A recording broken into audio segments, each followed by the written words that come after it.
და ჩვენ ვიცით რომ მე-20 საუკუნეში და ეს გავიარეთ ჩვენ ლიტერატურის და ხელოვნების ისტორიაში რომ მე-20 საუკუნეში არის ძალიან მნიშვნელოვანი იდეა რომ მე-19 ბოლოს ჩნდება დოსტოევსკისთან, ჰამსუნთან, კაფკასთან. ეს არის უძლური ქრისტეს იდეა, ხო? და თეიმურას ხევისთავიც, ხო? უძლური ქრისტე. ანუ ეს არის ქრისტე, რომელიც ცოტა ხანი ჩემი ინტერპრეტაციიდან თუ გადავუღებთ და უძლურ ქრისტეს შემოვიყვანთ, ეს არის ქრისტე, რომელიც ვერ იმარჯვებს მას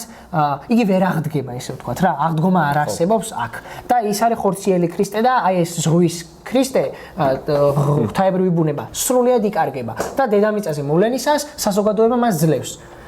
ეს არის ქრისტე რომელიც მარცხდება ამ შემთხვევაში ანუ რეალურად ეს რომანი ორიგინალში უცხო შეიძლება გადმოეთარგმნოთ როგორც უცხოელი იმიტომ რომ ეს l'étranger ნიშნავს უცხოელს ანუ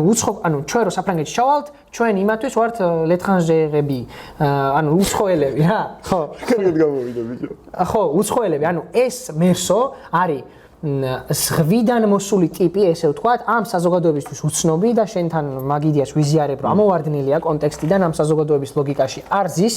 სხვა სამყაროდან მოვიდა უცხოელია უცხო მიწიდან მოვიდა ზღვიდან მოვიდა მაგრამ აქ მზე მაჯობა მზემ დათრგუნა იგი დამარცხდა